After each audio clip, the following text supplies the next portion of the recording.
Hello everyone, today we'll talk about how to fix or help solve the problem of StarWalk 2. You will go to settings.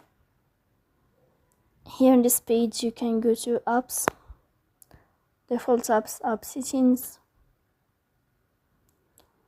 Here in this list you can search about the application of StarWalk 2 and you click here. Then you can go to first stop and you can click OK. Here will enter to the window of storage. Then you can click on clear cache, but pay attention, don't click clear data because that can delete your account. In the end you can go to Play Store, you will search about StarWalk and then you can update your app. So please don't forget to support us by like and subscribe. See you next time in another video and thank you for your attention.